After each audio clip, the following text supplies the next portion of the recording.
The howling wind carried no mercy as Tessa Blackwood stumbled through knee-deep snow, her trembling arms clutching her 3-month-old daughter against her chest. The bitter Montana winter of 1878 showed no compassion for a widow and her child as the blizzard intensified, obscuring what little remained of the trail leading to the nearest town. "Hold on, Emma," Tessa whispered through chapped lips, tucking the woolen blanket tighter around her baby's tiny form. "Just a little further." But even as the words left her mouth, she knew they were empty promises. They had been traveling for hours after their stagecoach had broken an axle, the driver insisting the settlement was just over the next ridge. That had been before nightfall, before the storm had worsened, before the other passengers had hurried ahead, leaving the woman with an infant to fend for herself. Her legs buckled beneath her, the cold seeping through her sodden skirts. The weight of exhaustion pressed down upon her shoulders as heavily as the snow collecting on her shawl. Tessa fell to her knees, the world spinning around her as Emma began to cry weakly against her chest. "I'm sorry, my love," she murmured, tears freezing on her cheeks as she curled her body around her daughter. "I'm so sorry." The darkness at the edges of her vision began to close in, and with the last of her strength, Tessa prayed for a miracle as consciousness slipped away. Grant McAllister had not planned to ride this trail tonight. The seasoned cowboy had intended to wait out the storm at his cabin on the outskirts of Timber Creek, but something intuition perhaps, or the restlessness that had plagued him since his return from the cattle drive had driven him to saddle his horse and venture into the merciless night. His Mustang, Thunder, snorted in protest as they pushed through the blinding snow. Grant's eyes narrowed against the sting of ice crystals pelting his face. The lantern swinging from his saddle cast a meager glow into the white darkness, barely illuminating the path ahead. "Easy, boy," Grant murmured, patting Thunder's neck. "Just a bit further and we'll head back." The horse halted suddenly, pawing at the ground and tossing his head. Grant frowned, peering into the swirling snow. At first he saw nothing but white, but as Thunder took a tentative step forward, the lantern light caught on something a splash of dark blue amid the endless white. Dismounting quickly, Grant trudged through the deep snow, his heart pounding as the shape before him took form. A woman collapsed and nearly covered by the falling snow, curled protectively around a bundle in her arms. "Dear God," he breathed, dropping to his knees beside her. Brushing snow from her pale face, he pressed his fingers to her neck, relief washing over him at the faint but steady pulse. As he moved to lift her, a small cry emanated from the bundle she clutched so desperately. With careful hands, Grant pulled back the edge of the blanket, stunned to find an infant, red-faced and squirming. "Well, I'll be," he whispered, his voice caught in the wind. The baby's cries grew stronger, tiny fists waving in the frigid air. Making a swift decision, Grant shrugged out of his heavy coat, wrapping it around the woman and child before lifting them both into his arms. Thunder snorted nervously as Grant approached with his precious burden. "It's all right, boy, we've got some passengers." Grant managed to mount with the woman and baby secure in his arms, no small feat even for an experienced horseman. "Now let's get them home." The journey back to his cabin seemed endless, with Grant constantly checking the woman for signs of life and adjusting the blankets to keep the baby protected from the wind. By the time Thunder trudged up the slope to the modest cabin nestled among the pines, Grant's arms ached from holding his passengers, but relief flooded through him at the sight of smoke still curling from the chimney. Maneuvering carefully, he dismounted and carried the woman and child inside, the warmth of the cabin enveloping them as he shouldered the door open. He laid the woman gently on his bed, unwrapping the baby carefully to check for any signs of frostbite. To his amazement, the infant seemed relatively unharmed, protected by her mother's sacrifice.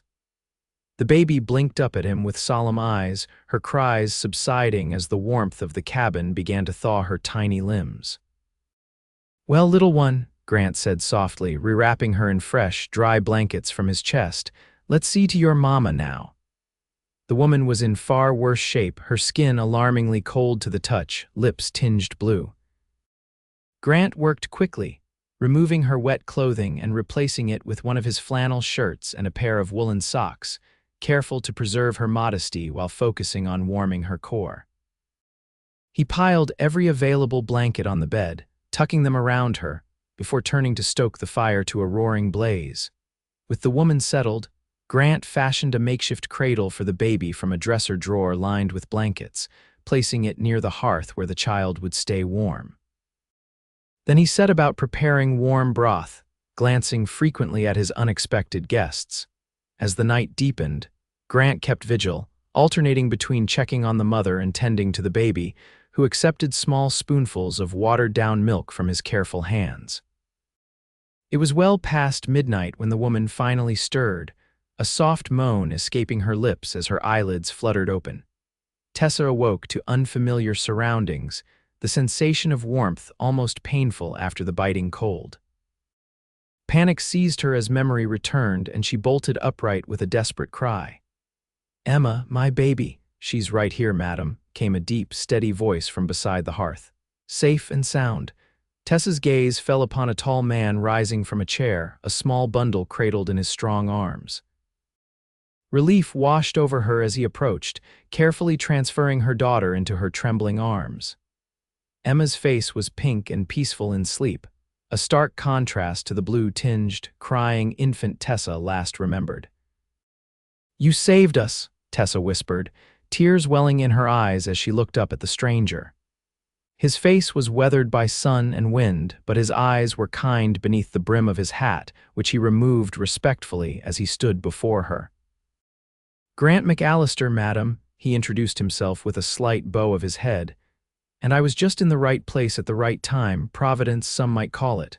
"Tessa Blackwood," she replied, her voice still weak, "and this is Emma." "We were traveling to Timber Creek when our stagecoach broke down. The others, they went ahead while I rested with Emma.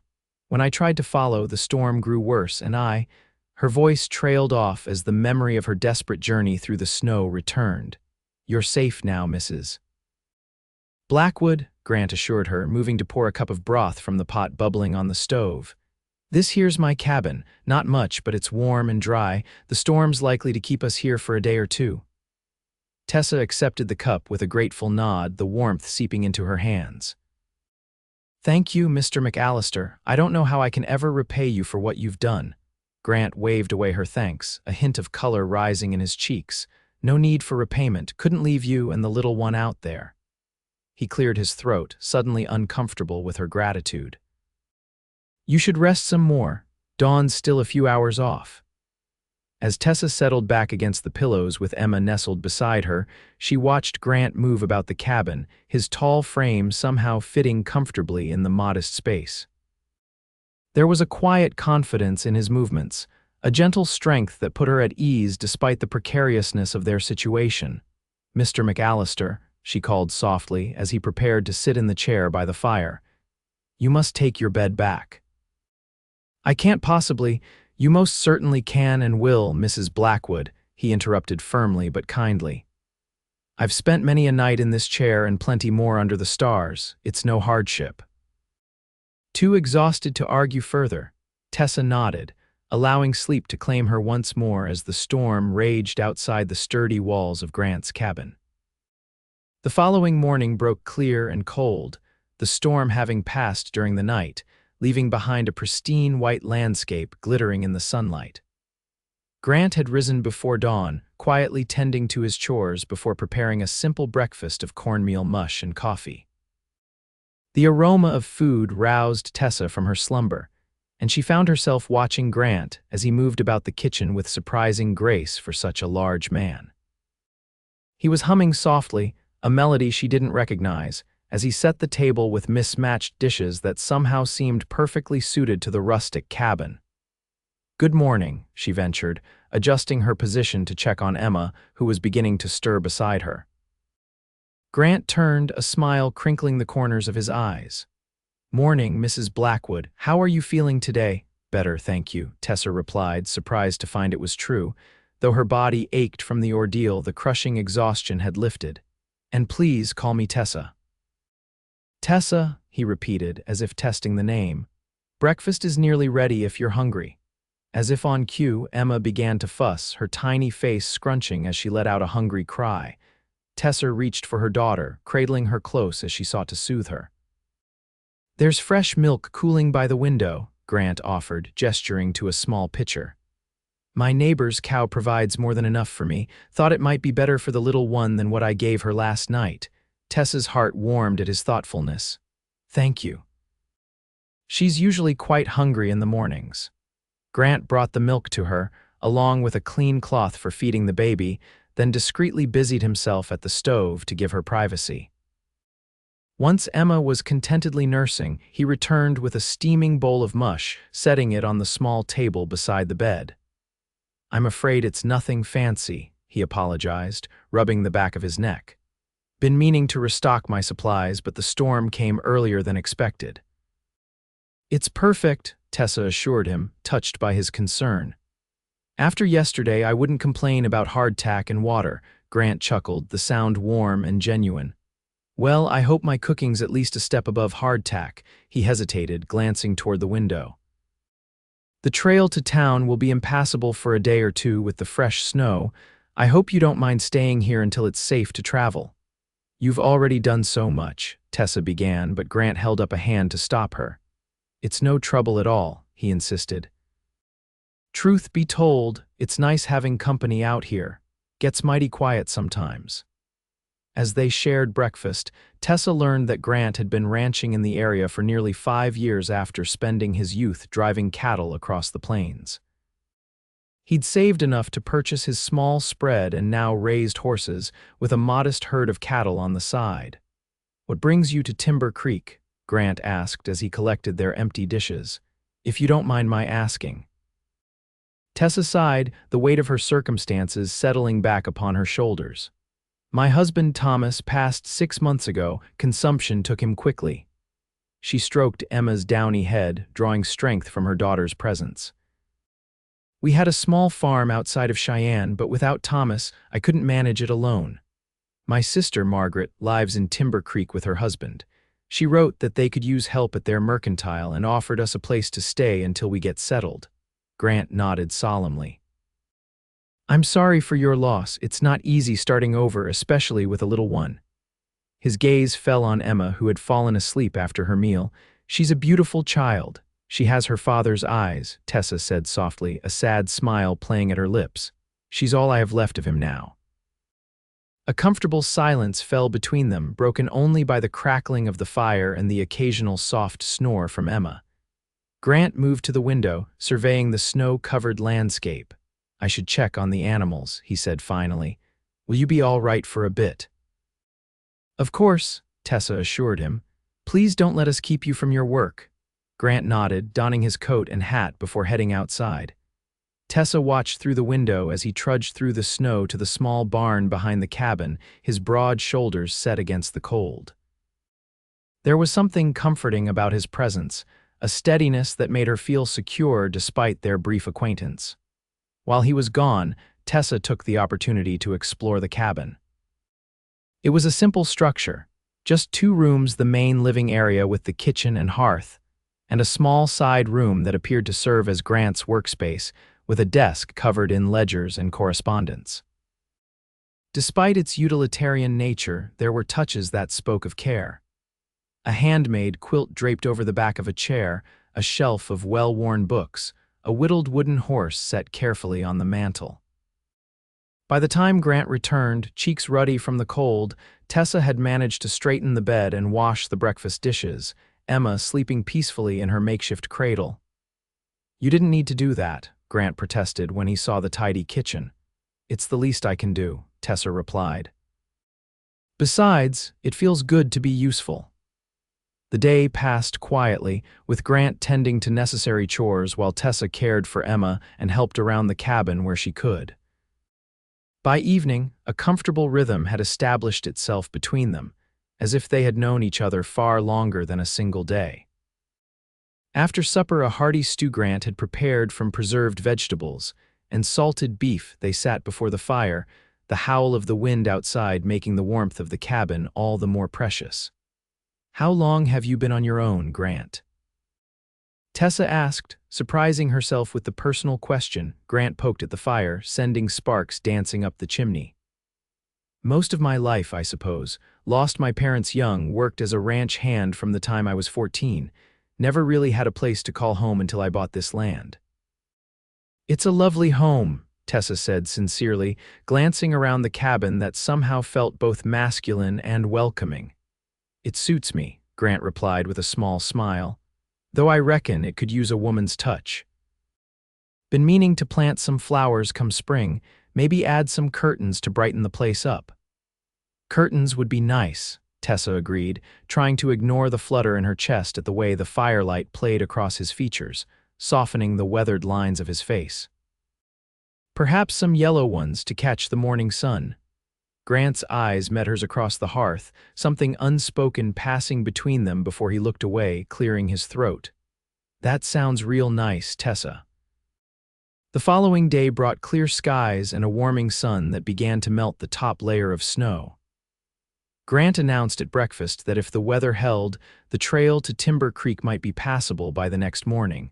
Tessa felt an unexpected pang at the news.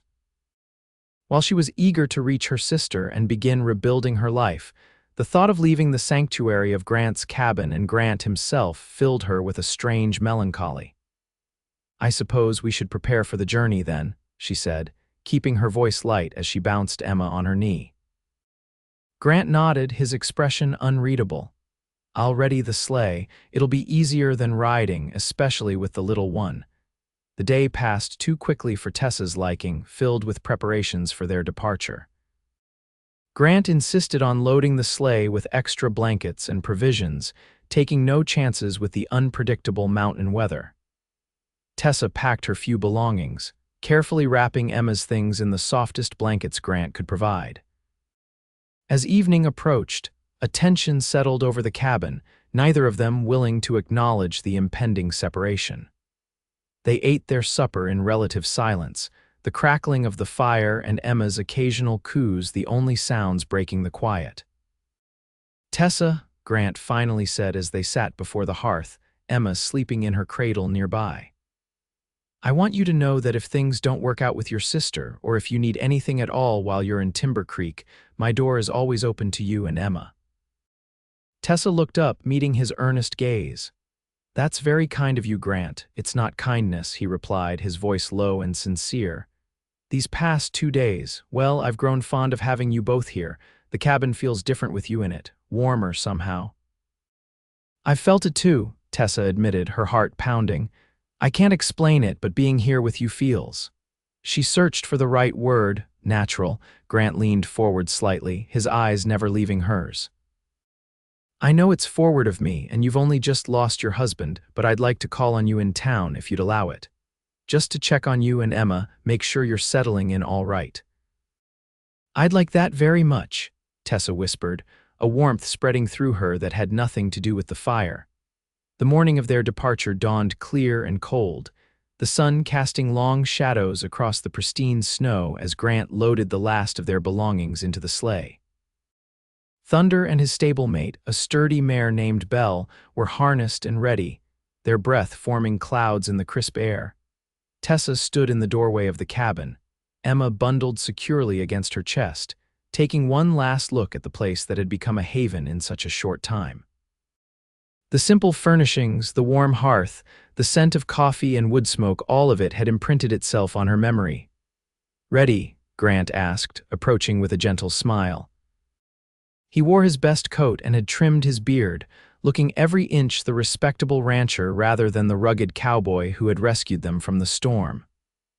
"As I'll ever be," Tessa replied, returning his smile despite the tightness in her throat. Grant helped her into the sleigh, making sure she and Emma were securely tucked beneath the heavy buffalo robe before taking his place beside them.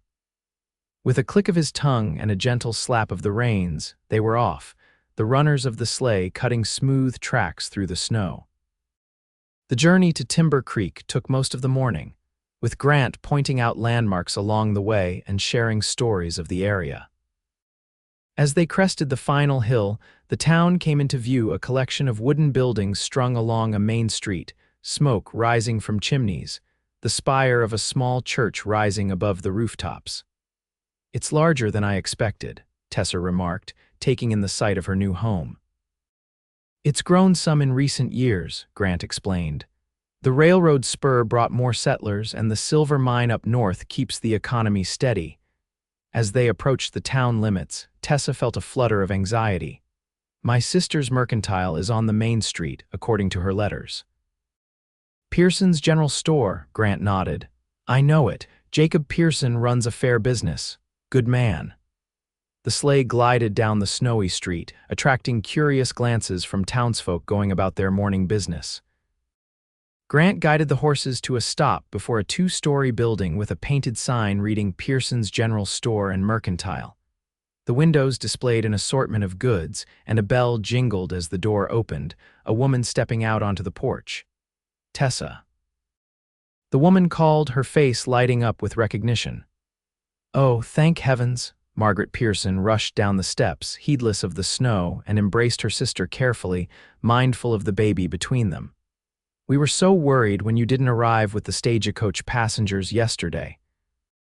They said you'd fallen behind, but when the storm hit." She pulled back, examining Tessa's face. "Are you all right, and the baby?" "We're fine, Maggie," Tessa assured her, glancing back at Grant, who stood respectfully beside the sleigh. "Thanks to Mr. McAllister. He found us in the snow and took us in until the trail was passable." Margaret turned to Grant, gratitude shining in her eyes. "Mr. McAllister, I can't thank you enough for saving my sister and niece." Grant tipped his hat, a faint blush coloring his cheeks. "Just doing what anyone would, madam." "Nonsense," Margaret declared. "You're a hero, sir, and you must come in for some hot coffee at the very least. Jacob will want to thank you properly." Before Grant could protest, Margaret was ushering them all inside the warm store, calling for her husband, who emerged from the back room. Jacob Pearson was a stout, friendly man with a ready smile and firm handshake, expressing his thanks to Grant with genuine emotion. The Pearsons' home above the store was cozy and well-appointed, with a small room already prepared for Tessa and Emma. As Margaret fussed over the baby and Jacob engaged Grant in conversation about ranching conditions, Tessa found herself watching Grant, noticing how he fit comfortably even in this unfamiliar setting, his quiet confidence and genuine manner drawing people to him naturally. When it came time for him to leave, Grant stood somewhat awkwardly in the Pearsons' parlor, hat in hand.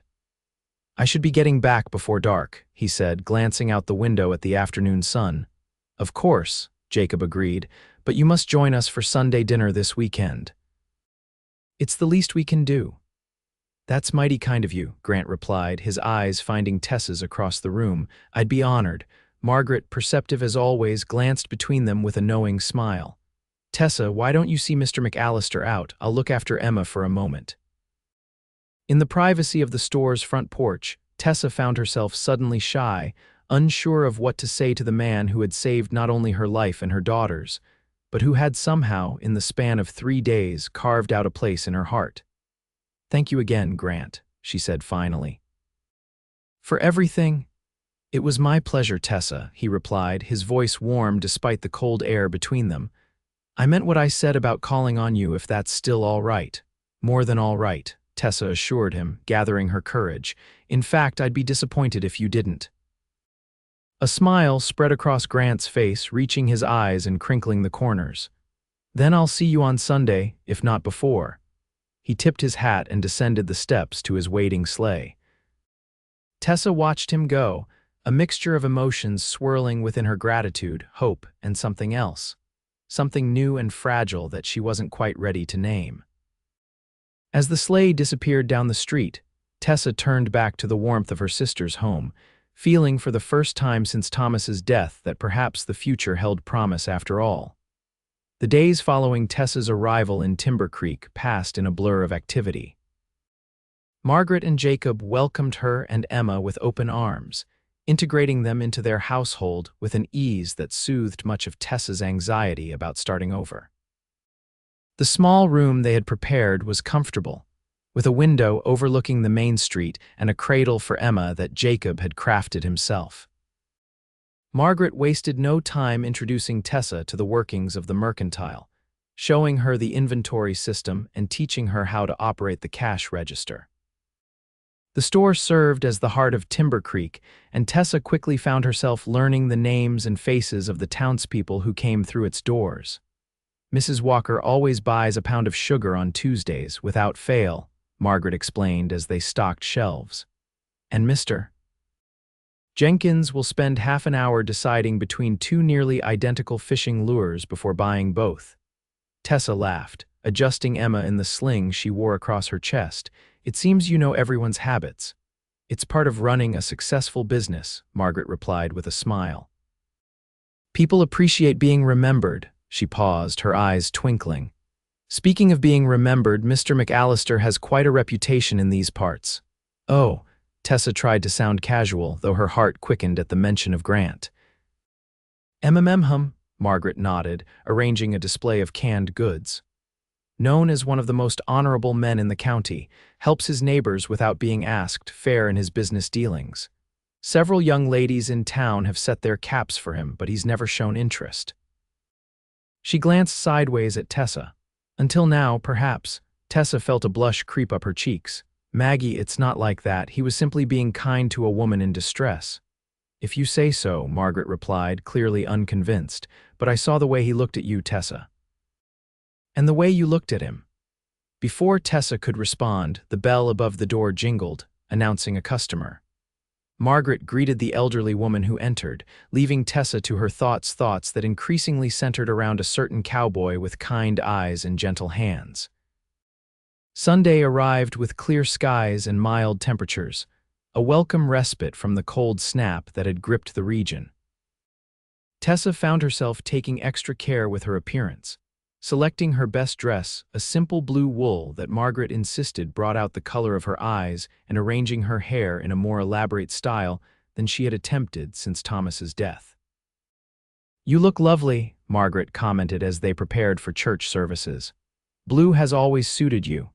Tessa smoothed the fabric of her skirt, suddenly self-conscious. Is it inappropriate? It's been less than a year since Thomas. Margaret's expression softened. Tessa, no one here will judge you for looking nice at church. Besides, Thomas would want you to live, not spend your life in mourning. I know, Tessa sighed, lifting Emma from her cradle. The baby was dressed in a white gown with delicate embroidery, a gift from Margaret upon their arrival. It's just, everything is happening so quickly I never expected to feel. She trailed off, unable to articulate the conflicting emotions swirling within her, attracted to someone else. Margaret supplied gently. It doesn't mean you loved Thomas any less, Tessa. The heart has a remarkable capacity to heal and grow. Tessa nodded, grateful for her sister's understanding. I'm not sure what I feel for Grant exactly. It's all so new, and yet there's a familiarity to it, as if I've known him much longer than I have. Sometimes the right person comes along when you least expect it, Margaret said, gathering her Bible and gloves. And sometimes, just sometimes, the timing is exactly as it should be. The small church on the edge of town was filled to capacity when they arrived, the community gathering not only for worship, but for the social connections that such gatherings provided in isolated frontier towns.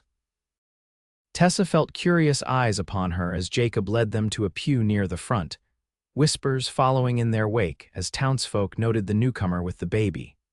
As the congregation settled and the minister prepared to begin the service, the door at the back of the church opened once more. Tessa resisted the urge to turn, but Margaret's knowing smile told her all she needed to know even before she caught sight of Grant making his way quietly to a seat several rows behind them. He was nearly unrecognizable from the rugged cowboy who had rescued her in the storm. His dark hair was neatly combed, his face freshly shaved save for a well-trimmed mustache, and he wore a clean black suit that, while not fashionable by Eastern standards, was clearly his Sunday best. When their eyes met briefly, the warmth in his gaze sent a flutter through Tessa's chest. The service passed in a blur, Tessa finding it difficult to concentrate on the minister's words with the knowledge of Grant's presence behind her. Emma, thankfully, remained content throughout, charming those seated nearby with her occasional coos and wide-eyed fascination with the stained glass windows. As the congregation filed out after the final hymn, Tessa found herself surrounded by curious neighbors, all eager to meet the Pearsons' sister and her baby.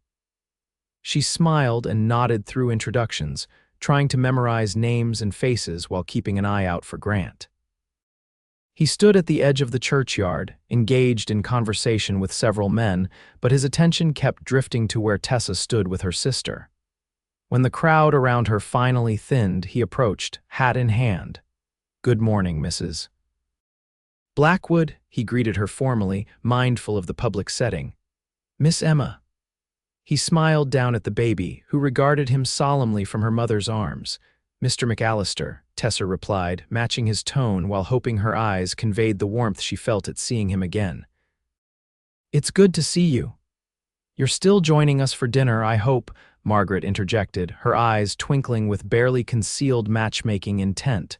"Wouldn't miss it, Mrs. Pearson," Grant assured her. "Just need to check on my horses at the livery first, if that's all right." "Of course," Jacob said. "We'll expect you around 1 o'clock. As Grant tipped his hat and turned to leave, Tessa caught the speculative glances exchanged among the remaining churchgoers. No doubt the connection between the young widow and the bachelor rancher would be the subject of gossip before the day was out.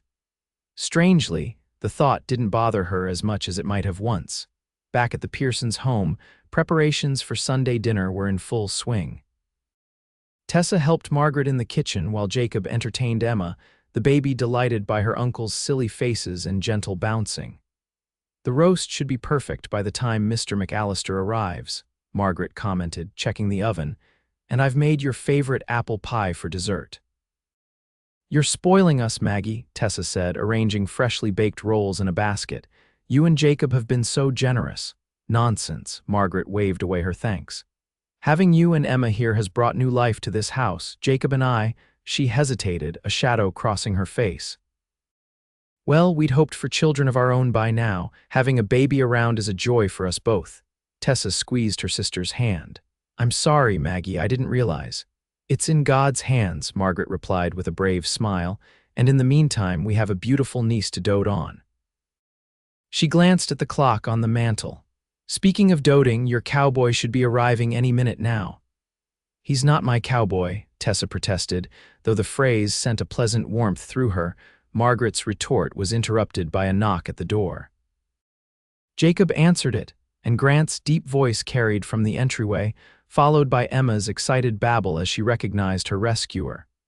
Dinner was a relaxed affair, with conversation flowing easily among the 4 adults. Grant shared stories of his cattle-driving days, while Jacob discussed the latest developments in town, including plans for a new schoolhouse to accommodate the growing population. "They're looking for a teacher," Jacob mentioned, glancing at Tessa, "someone with proper education." "You taught at that school in Cheyenne before you married, didn't you?" "Just for a year," Tessa admitted, surprised by the suggestion. "Do you really think they would consider me? With Emma, I mean, worth inquiring about," Jacob shrugged. "Town's growing, needs good people." "And you'd have Margaret and me to help with the little one while you're teaching." "It's something to consider," Tessa agreed, touched by the offer. She caught Grant watching her with an approving smile and felt a spark of possibility for her future in Timber Creek. After dinner, while Margaret and Jacob cleared the dishes, insisting that their guests relax, Grant suggested a short walk to aid digestion. Tessa readily agreed, bundling Emma against the afternoon chill before they stepped outside. The town was quiet on Sunday afternoon, most residents enjoying their day of rest at home. Grant and Tessa strolled down the main street, their breath forming small clouds in the crisp air. "How are you settling in?" Grant asked, his hands clasped behind his back as they walked at a leisurely pace. "Better than I expected," Tessa admitted. "Margaret and Jacob have been wonderful, and the work at the store keeps my mind occupied." She glanced down at Emma, sleeping peacefully against her chest. "And this little one seems content wherever we are. She's a remarkable child," Grant observed. "Strong like her mother." Tessa felt a blush warm her cheeks despite the cold. "I don't feel particularly strong most days, just determined, I suppose." "That's a kind of strength in itself," Grant replied. They walked in comfortable silence for a moment before he spoke again. Jacob's right about the teaching position. The town council's been searching for someone suitable since Miss Winters left to get married last fall. I haven't taught in nearly 2 years, Tessa said doubtfully, and with Emma. The school has an adjoining room that could serve as a nursery, Grant informed her. And if I recall correctly, the position includes living quarters above the schoolhouse. Tessa looked at him in surprise. You seem well informed about it. A hint of color rose in Grant's cheeks. I may have inquired after hearing Jacob mention it. I'm on the town council, he added by way of explanation. I see, Tessa said, a smile playing at her lips. And would my application receive favorable consideration from this council member? It would, Grant acknowledged, his expression growing serious. But not just because of, well, personal feelings. Timber Creek needs a good teacher, someone who cares about the children and the community. From everything I've seen and heard, you'd be perfect for the position. The sincerity in his voice touched Tessa deeply. Thank you, Grant. I'll think about it seriously. They had reached the end of the main street, where the buildings gave way to open countryside. In the distance, the mountains rose majestically against the sky, their peaks still snow-capped despite the milder weather in the valley. Beautiful, isn't it? Grant said, following her gaze. That's what drew me here initially, the vastness of it all, the sense of possibility.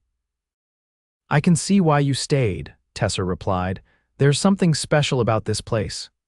There is, Grant agreed, his eyes finding hers, and it feels even more special lately.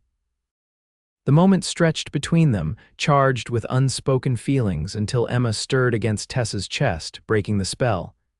Grant cleared his throat, gesturing back toward town. We should probably head back before your sister sends out a search party, he suggested with a small smile. As they walked back to the Pearsons' home, their hands occasionally brushing, Tessa found herself contemplating possibilities she hadn't dared consider just days ago: a new home, a new purpose, and perhaps, in time, a new love. The following weeks saw Tessa establishing herself in Timber Creek, her days filled with work at the mercantile and caring for Emma, who thrived in the loving environment of the Pearson household. True to his word, Grant called regularly, sometimes stopping by the store under the pretense of needing supplies, other times joining the family for meals or Sunday outings. With each visit, the connection between them deepened. Tessa found herself looking forward to the sound of his voice, the way his eyes crinkled when he smiled, the gentle way he handled Emma, who had taken to reaching for him whenever he was near.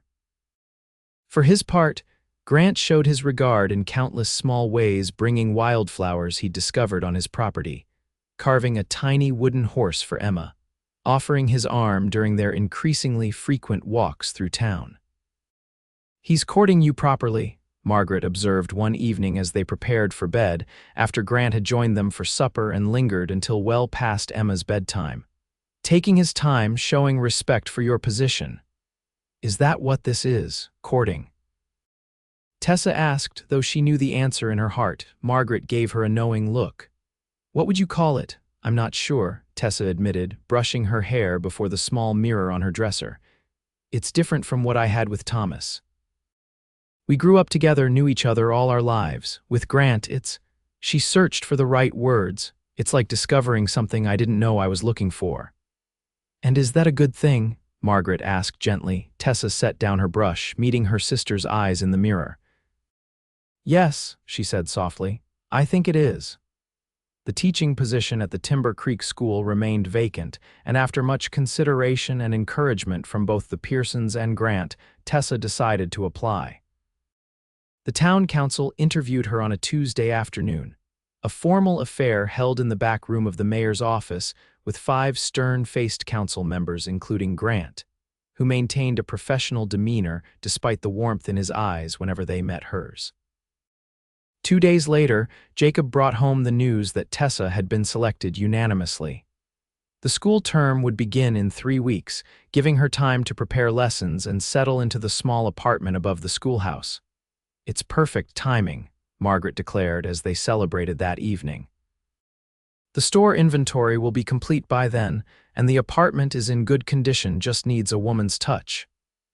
I can help with any repairs needed, Grant offered, bouncing Emma on his knee, the baby giggling with delight at the game.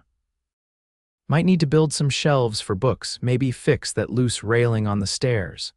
Tessa watched them together, her heart full. Thank you, both of you, all of you, she amended, including Jacob in her grateful glance. I couldn't have imagined this future when I left Cheyenne. Sometimes life takes unexpected turns, Jacob said wisely. The trick is recognizing the good ones when they come along. The following Sunday, after church services, Grant asked Tessa if she would join him for a drive to see his property. The weather's fine, and I thought you might like to see where Emma and you stayed during the storm, in daylight this time and under better circumstances. I'd like that very much, Tessa agreed, ignoring Margaret's knowing smile. Let me just fetch Emma's things. Actually, Margaret interjected, Jacob and I would be happy to look after Emma for the afternoon. She's just had her feeding and she'll likely sleep most of the time you're gone. Tessa hesitated, having rarely been separated from her daughter since birth. But Emma was contentedly dozing in her uncle's arms, and the thought of a few hours alone with Grant was admittedly appealing. If you're sure, she began. Absolutely certain, Margaret insisted. You deserve some time to yourself, and Emma will be perfectly fine with us. And so, for the first time since their acquaintance began, Tessa found herself alone with Grant as they drove out of town in his buggy. A smart conveyance pulled by Thunder, who seemed to recognize Tessa and nickered a greeting when she approached. He remembers you, Grant said with a smile, helping her into the seat. Smart horse, Thunder. He saved my life as much as you did, Tessa replied, settling her skirts. I'll never forget seeing you both emerge from that snowstorm like apparitions. The drive to Grant's property took them through rolling meadows and stands of pine. The landscape transformed from the snow-covered wilderness Tessa had glimpsed during their rescue. Spring had arrived in earnest, carpeting the hills with wildflowers and fresh grass where cattle and horses grazed contentedly. It's beautiful, Tessa breathed as they crested a hill and Grant's ranch came into view. The cabin she remembered was nestled among pines, smoke curling from the chimney, while nearby stood a sturdy barn and corral.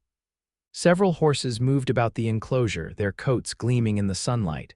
It's not much compared to some spreads, Grant said with a hint of self-consciousness. But it's mine, free and clear. 20 acres for grazing, good water from the creek, timber for building and firewood. It's wonderful, Tessa assured him, meaning every word. There's something special about land you've worked yourself, isn't there? Thomas and I felt that way about our farm, small as it was. Grant nodded in understanding as he guided the buggy down the slope toward the cabin. There's a satisfaction in it that's hard to explain to those who haven't experienced it. As they approached, the door to the cabin opened and an older woman emerged, waving a greeting. That's Mrs. Hathaway, Grant explained. She comes by twice a week to help with cleaning and cooking, makes sure I don't live entirely like a savage. His expression turned sheepish. I may have asked her to prepare something special for lunch today.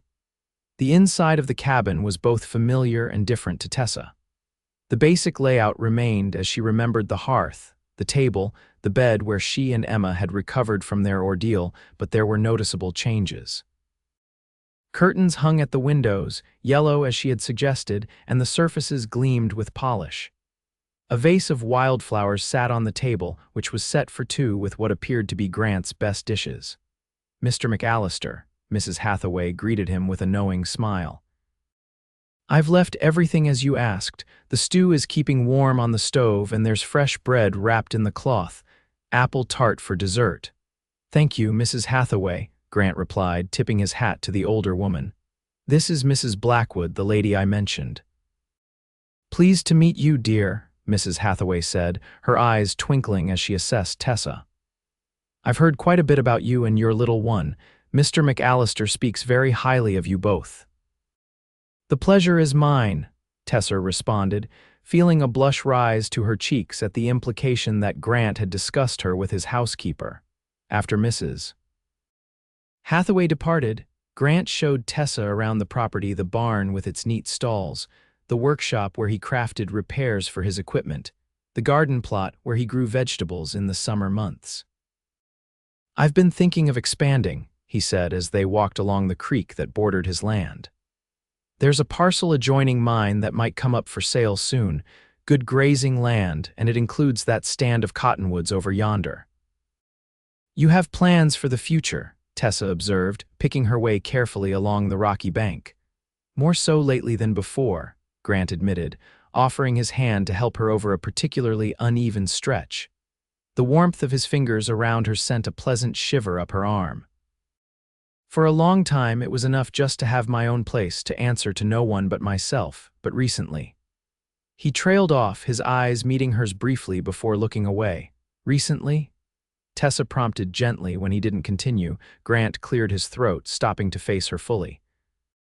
"Recently I've been thinking that a home should be more than just a place to hang your hat. That maybe it's the people who make it truly a home." Tessa's heart quickened at his words, at the earnest expression on his face. "I think you're right," she said softly. "A home is built of more than timber and nails." They stood there by the creek, the moment stretching between them, filled with unspoken possibilities. Grant's hand still held hers, his thumb tracing small circles on her palm. "Tessa," he began, his voice deepening with emotion. "I know it hasn't been long since we met, and you've been through so much. I don't want to rush you or presume anything, but I want you to know that my feelings for you are significant, as are mine for you," Tessa admitted, surprised by her own boldness yet certain of the truth in her words. "I wasn't looking for this, Grant. After Thomas died, I thought that part of my life was over, but then you found us in that snowstorm and something changed." Grant's face softened at her confession. "From the moment I carried you and Emma into my cabin, something changed for me too. It was as if a space I didn't know was empty suddenly filled with light." He took a step closer, his free hand rising tentatively to touch her cheek. "I'm not a man of fancy words, Tessa. But I want you to know that whatever this is between us, whatever it might become, I consider it precious beyond measure." Tessa leaned slightly into his touch, her eyes closing briefly at the tenderness of the gesture. "As do I," she whispered. When she opened her eyes again, Grant was looking at her with such warmth that it took her breath away. Slowly, giving her every opportunity to pull away, he leaned down until his lips met hers in a gentle, questioning kiss. It was brief, almost chaste, but in that moment, Tessa felt a certainty settle over her like a mantle. This was right. This was where she was meant to be when they parted. Grant's expression was a mixture of wonder and concern. "I hope that wasn't too forward of me," he said quietly. Tessa shook her head, a smile blooming on her lips. "Not at all. In fact, I think it was perfectly timed." The relief and joy that spread across Grant's face was answer enough. Taking her hand once more, he led her back toward the cabin, both of them walking a little closer than before, their shoulders occasionally brushing in a way that felt both new and comfortingly familiar. Lunch was a simple but delicious affair, with hearty stew and fresh bread followed by the promised apple tart. They talked easily throughout the meal, sharing stories of their childhoods, their hopes, their favorite books and foods and seasons. With each revelation, each shared laugh or thoughtful nod, the connection between them deepened. "You mentioned expanding your property," Tessa said as they lingered over coffee. "What are your long-term plans for the ranch?" Grant considered the question, his fingers tracing the rim of his cup. "I'd like to focus more on horse breeding. I've got a good eye for horseflesh, or so I've been told. There's always demand for quality stock in these parts, especially with the Army contracts." "That sounds promising," Tessa encouraged. "You clearly have a way with horses." "Thunder is testament to that." "And what about you?" Grant asked. "Beyond teaching, I mean, what dreams do you have for yourself and Emma?" Tessa looked out the window, where the afternoon sun dappled the pines with gold. "Stability first and foremost. A place where Emma can grow up feeling secure and loved." She turned back to Grant, meeting his gaze directly. "But beyond that, I want her to know joy, to see her mother embrace life, not just endure it. Thomas would have wanted that for both of us." "He sounds like he was a good man," Grant said softly. "He was," Tessa confirmed. "And he would have liked you, I think. You share many of the same qualities: kindness, integrity, a strong sense of responsibility." A comfortable silence fell between them, broken only by the ticking of the clock on the mantel and the occasional pop from the fire. Eventually, Grant rose to clear the dishes, waving away Tessa's offer to help. "You're my guest today," he insisted. "Besides, Mrs. Hathaway would have my hide if she thought I let you do the washing up." Tessa laughed, settling more comfortably in her chair. "She seems quite protective of you. She's been looking after me for 3 years now," Grant explained as he worked at the basin. "Treats me like the son she lost in the war, gives me no end of grief about my bachelor ways, but I think she's softened her stance recently." He glanced over his shoulder with a smile. "Can't imagine why." The afternoon passed too quickly, and as the sun began its descent toward the western horizon, Grant reluctantly suggested they should start back to town.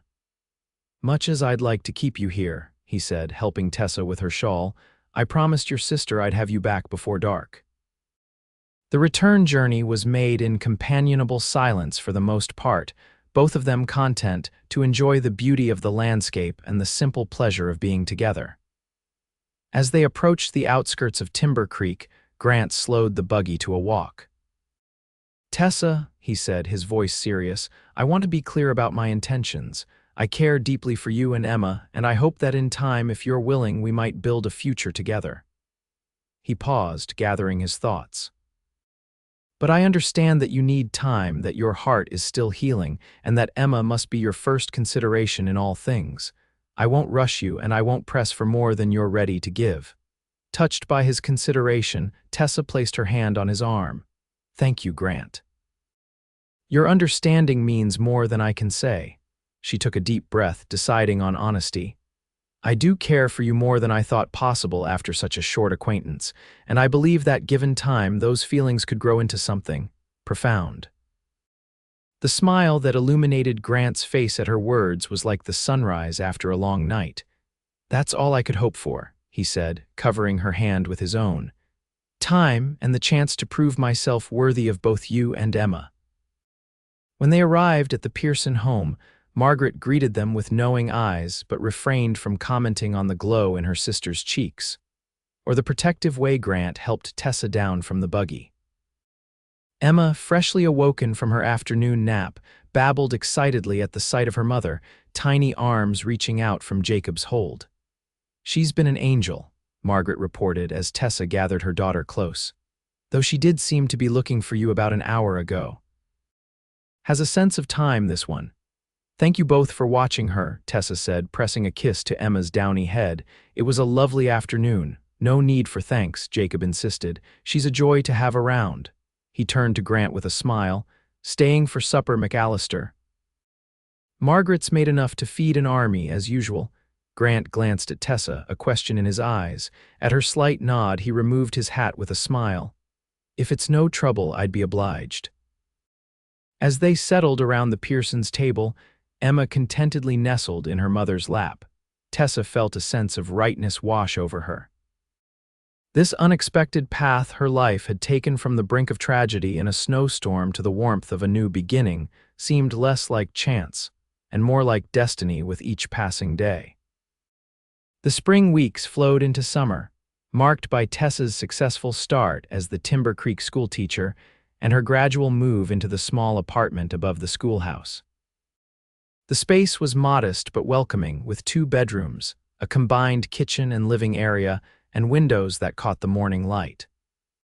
True to his word, Grant had helped with repairs and improvements, building bookshelves for Tessa's small but cherished collection, fixing loose floorboards, and even constructing a rocking cradle for Emma that could be moved from room to room as needed. His presence became a regular fixture in their lives, stopping by after school hours to ask about Tessa's day or bringing small gifts for Emma, who greeted him with increasing delight.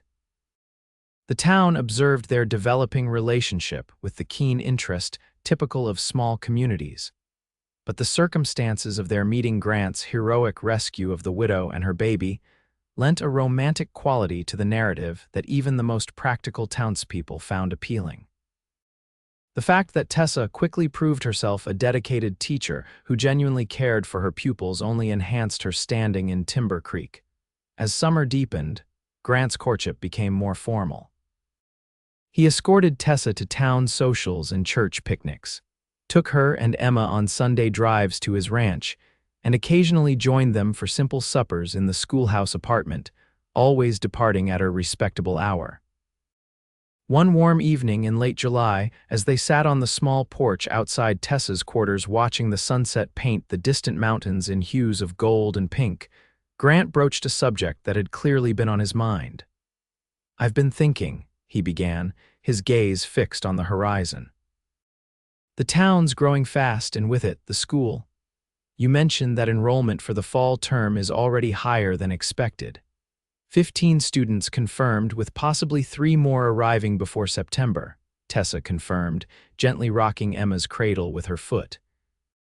The baby was nearly asleep, lulled by the motion and the peaceful evening air. "It's a good sign for Timber Creek, though it will make for a busy classroom," Grant nodded thoughtfully. "And with more families settling, the need for a proper school building becomes more pressing. The current structure was only meant to be temporary when it was built 5 years ago. The town council has discussed it," Tessa acknowledged, having attended several meetings in her capacity as teacher. "But funds are limited, with the new bridge and expanded church taking priority." "What if private funding were available?" Grant suggested, turning to face her fully. "I've had a good year with the horse sales, and that Army contract came through last month. I've been setting aside funds for the future." Tessa looked at him in surprise. "Grant, that's your hard-earned money. Surely you have other plans for it." "I do," he admitted with a small smile. "But some of those plans might align with the needs of the town, and with yours, I hope." Before Tessa could question his meaning, he reached into his pocket and withdrew a small velvet pouch. "I've been carrying this around for weeks now, waiting for the right moment," he said, his voice deepening with emotion. "I wanted it to be perfect, but I'm coming to realize that with you, Tessa, every moment feels right." Tessa's heart began to race as Grant slid from his chair to kneel before her, his eyes never leaving hers as he opened the pouch and tipped a delicate gold ring with a small pearl into his palm. "Tessa Blackwood," he said, his voice steady despite the emotion evident in his eyes. "These past months have been the happiest of my life. I never expected to find someone who would fill my days with such joy and purpose, who would make my house feel like it was waiting all along to become a home for a family." He glanced at Emma, now sleeping peacefully in her cradle, then back to Tessa. "I love you both more than I thought possible, and if you'll have me, I promise to spend the rest of my days ensuring you never doubt that love for a moment." Tears welled in Tessa's eyes as Grant took her hand gently in his. "Will you marry me, Tessa? Will you and Emma make my house a home and allow me the honor of being your husband and her father in every way that matters?" "Yes," Tessa whispered without hesitation, her heart too full for elaborate declarations. "Yes, Grant, we will."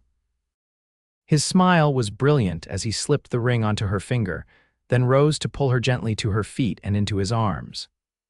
Their kiss was deeper than those they had shared before, filled with promise and a certainty that had grown steadily since that fateful night in the snowstorm.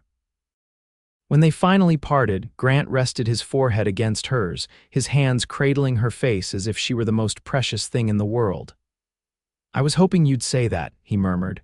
"Was there ever any doubt?" Tessa asked, her arms encircling his waist. "Not about my feelings," Grant replied honestly, "but I worried it might be too soon for you, that perhaps you needed more time." Tessa shook her head, drawing back slightly to meet his gaze. "Time has little to do with certainty, Grant. I know my own heart, and it belongs to you as surely as if we'd known each other a lifetime."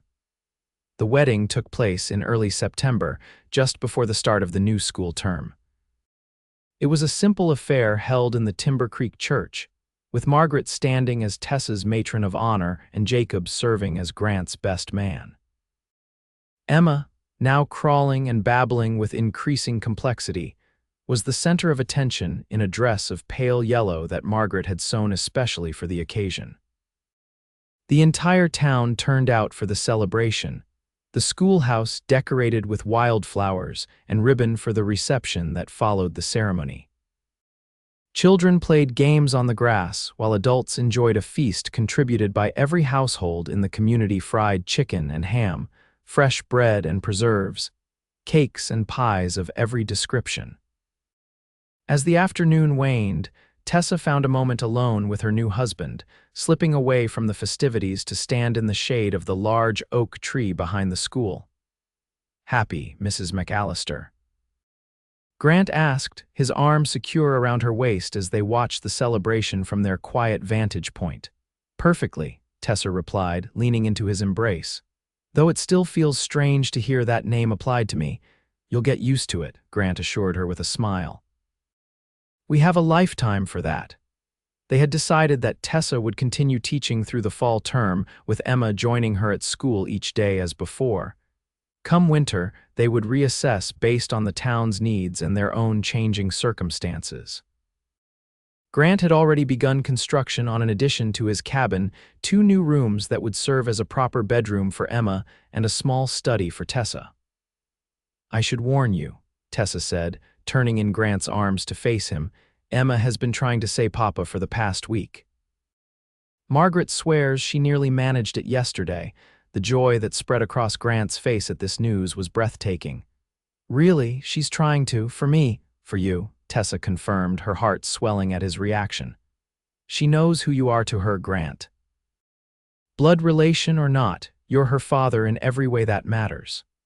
Grant's eyes glistened suspiciously as he glanced across the schoolyard to where Jacob was bouncing Emma on his knee, the baby's laughter carrying on the autumn breeze. "I'll never try to replace Thomas in her history," he said seriously. "She'll know about her birth father, about the good man he was." "I know," Tessa assured him, reaching up to touch his cheek. "That's one of the countless reasons I love you, Grant McAllister." Their moment of privacy was interrupted by Margaret's call announcing it was time for the newlyweds to depart. Grant and Tessa had planned a brief honeymoon 3 days at a lakeside in some 20 miles from Timber Creek, while Emma stayed with the Pearsons. Amid cheers and well wishes, they climbed into Grant's buggy, which had been decorated with ribbons and flowers by the schoolchildren. As they drove away from the town, Tessa looked back at the smiling faces of their friends and neighbors, at Margaret holding Emma, who waved her tiny hand in farewell, and felt a profound sense of gratitude for the path that had led her here. "Penny for your thoughts," Grant said, noticing her contemplative expression. "I was just thinking about that night in the storm," Tessa replied, her hand finding his on the seat between them. "How close we came to never knowing this happiness, if you hadn't decided to ride out that night." "But I did," Grant reminded her gently, "and I found you. Some might call it chance, but I prefer to think it was something more." "Destiny," Tessa suggested with a small smile. "Providence," Grant corrected, lifting her hand to his lips, "and I thank God for it every day." As they left Timber Creek behind, the road stretching before them like a promise, Tessa leaned against her husband's shoulder, content in the knowledge that sometimes the darkest moments could lead to the brightest beginnings, and that love could bloom even in the harshest of winters, bringing warmth and life to hearts that had once known only cold. The years that followed brought a fullness to Tessa's life that she had never dared imagine in those dark days after Thomas's death. The small family flourished on Grant's ranch, which gradually expanded as he acquired neighboring parcels, and established a reputation for breeding some of the finest horses in the territory. Emma grew from a babbling infant to a curious toddler who trailed after Grant whenever he was within sight, her first clear word indeed being Papa, much to his enduring delight. By her 3rd birthday, she was a sturdy, independent child with her mother's golden hair and a spirit that matched the wild beauty of her mountain home. Tessa continued teaching for 2 more years before reluctantly resigning her position when their family expanded with the birth of Gabriel Thomas McAllister, a robust boy with his father's dark hair and steady gaze. The following year brought another blessing in the form of twin girls, Sarah and Mary, completing their family with joyful chaos. The cabin underwent continual expansion to accommodate their growing household, first the addition for Emma, then a larger kitchen, finally a proper 2nd story with bedrooms for each child, and a small library for Tessa, who had discovered a talent for writing during the quiet hours when the children napped. Her stories, published under a modest pseudonym in periodicals back east, drew upon the rich tapestry of frontier life and the remarkable characters who inhabited it. Though she never directly chronicled her own love story, elements of it wove through many of her tales the storm that changed everything. The cowboy with gentle hands and a steadfast heart, the second chance at happiness that had come when least expected. Grant took immense pride in his wife's accomplishments, building her a proper writing desk for Christmas the year her first collection was published in book form. "Always knew you had stories to tell," he said as she ran her fingers reverently over the polished wood. "Just needed time and space to tell them." As the children grew, so too did the community around them. Timber Creek expanded into a proper town with a bank, a hotel, and eventually a railroad spur that connected it to the main line. The McAllister Ranch became a landmark in the region, known for its hospitality as much as for its fine horses. Emma, inheriting her father's affinity for horseflesh, developed into an accomplished rider who could gentle the most spirited colt with patient hands and quiet confidence. Though legally Grant's stepdaughter, there was never a distinction made in the family. She was a McAllister through and through, beloved firstborn and protector of her younger siblings. On a crisp autumn day in 1893, 15 years after that fateful night in the snowstorm, the McAllister family gathered on the wide porch of their ranch house to celebrate Grant and Tessa's anniversary. The children had prepared a special dinner, with 18-year-old Emma overseeing the younger one's efforts in the kitchen while Tessa and Grant were banished outside until the preparations were complete. 15 years, Tessa mused, her hand comfortably entwined with Grant's as they watched the sunset paint the distant mountains in familiar hues of gold and pink. "Sometimes it feels like just yesterday that you found us in the snow. And sometimes it feels like you've always been here," Grant replied, his voice deepened slightly with age but still carrying the warmth that had first captured her heart. "As if the cabin was waiting for you all along." Tessa leaned against his shoulder, content in the comfortable silence that had developed between them over the years, a silence born not of absence, but of a connection so deep that words were often unnecessary. At 50, Grant remained a striking figure, his dark hair now silvered at the temples, lines of laughter etched around his eyes and mouth.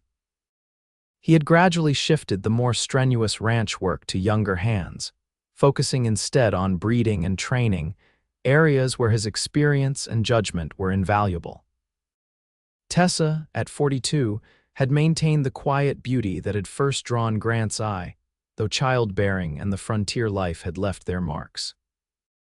Her golden hair now held strands of silver, and her hands, once soft from her genteel upbringing, were those of a woman who had built a life from raw elements, strong, capable, and infinitely gentle with those she loved. "You ever regret it?" Grant asked suddenly, breaking the comfortable silence. "The path your life took after Thomas died, coming west, facing the hardships, settling for a simple rancher instead of returning to the comforts of civilization." Tessa turned to face him fully, surprised by the question after all these years. "Regret? Grant McAllister, how can you ask such a thing? Every step of that path led me to you, to this home, to the family we've built together. There's not a single moment I would change, even the painful ones, for they all brought me here." Grant's expression softened, his eyes crinkling with the smile that still made her heart skip. "Just checking," he said lightly, though she could see the genuine emotion behind his teasing tone. "A man likes to be reassured now and then that his wife hasn't spent 15 years secretly longing for a different life." "The only life I've ever longed for is the one I'm living," Tessa assured him, leaning in to press a kiss to his weathered cheek. "With you, with our children in this home we've built together." The porch door swung open before Grant could respond, revealing their youngest daughter, Mary, her dark braids bouncing with excitement. "Dinner's ready," she announced importantly. "Emma says you have to come now before everything gets cold." Grant rose, offering his hand to help Tessa to her feet with the same courtly gesture he had used since their courtship days. "Shall we, Mrs. McAllister? It appears our presence is required." The family dining room was transformed for the occasion, with candles illuminating the table set with Tessa's good china and decorated with autumn flowers from the garden. Gabriel, now 12 and growing like a weed, stood proudly beside the chair at the head of the table, while Sarah, Mary's twin and the quieter of the two, arranged the final silverware with careful precision. Emma, a young woman now with her mother's grace and her father's steady confidence, directed the proceedings with gentle authority. "Happy anniversary, Mama, Papa," she said, embracing them both as they entered. "We wanted to make it special for you." The meal was a testament to the children's efforts: roast beef and potatoes, fresh bread and vegetables from their garden, and for dessert, an apple pie that Emma had baked using Grant's favorite recipe, handed down from his mother. As they enjoyed the feast, laughter and conversation flowing freely around the table, Tessa found herself watching her family with a heart so full it seemed it might overflow. Gabriel regaling them with tales from his fishing expedition with friends, the twins debating the merits of their school assignments, Emma discussing the training progress of the new colt with Grant, each moment a treasure, each voice a blessing. Later, after the younger children had been shooed off to bed, and Emma had discreetly withdrawn to give her parents some privacy, Grant retrieved a small package from his desk drawer and presented it to Tessa. 15 years traditionally calls for crystal, he said as she unwrapped the gift with careful fingers. But I thought this might be more fitting. Inside the box lay a delicate gold locket, oval-shaped and engraved with intricate scrollwork. When Tessa opened it, she found miniature portraits on either side, one of Grant as he had looked when they first met, and one of Emma as an infant. "The beginning of us," Grant explained softly as Tessa traced the images with trembling fingers. "The night that changed everything." "It's perfect," Tessa whispered, tears welling in her eyes as she handed him the locket to fasten around her neck. "I'll treasure it always." "I have something for you too," she said once the locket was secure. She crossed to her writing desk and withdrew a slim volume bound in soft leather. "It isn't published yet, won't be until spring, but I wanted you to be the first to read it." Grant accepted the manuscript with reverent hands, opening the cover to read the title page. "Salvation in the Storm, a Frontier Love Story" by Tessa McAllister. "You used your real name," he noted, surprise evident in his voice. Her previous works had all been published under the pseudonym T.B. Wilson. "It felt right for this one," Tessa explained, a slight blush coloring her cheeks. "Because this one is our story, Grant.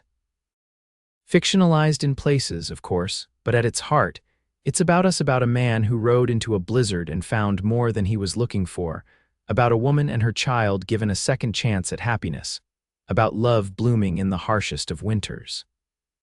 Grant looked up from the manuscript, his eyes suspiciously bright in the lamplight. "You wrote our story?"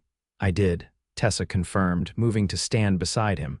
"Because it deserves to be told, because it might give hope to others who have known loss, and because—" She paused, her voice softening, "because some love stories are too beautiful to keep to oneself." Grant set the manuscript carefully on the desk before pulling Tessa into his arms. "I'm not sure I have the words to tell you what this means to me," he admitted, his voice rough with emotion. "You don't need words," Tessa assured him, resting her head against his chest where she could hear the steady beat of his heart, the heart he had given so freely to a widow and her baby all those years ago. "You've shown me every day for 15 years." As they stood together in the quiet of their home, surrounded by the evidence of the life they had built from that desperate beginning, Tessa reflected on the journey that had brought them here, from the depths of a Montana blizzard to the warmth of a love that had only grown stronger with each passing year. It was not the life she had envisioned for herself as a young bride in Cheyenne, not the path she would have chosen had fate not intervened with its harsh hand. But standing in the circle of Grant's arms, knowing their children slept safely under this roof that had sheltered so many dreams, Tessa knew with absolute certainty that she was exactly where she was meant to be, home, in every sense of the word, with the man who had carried her from the snow and into a life more fulfilling than she had ever dared to imagine. And as Grant lowered his head to capture her lips in a kiss as tender and promising as their first, Tessa thanked the providence that had guided them to each other, two souls meant to find one another, even in the wildest of storms.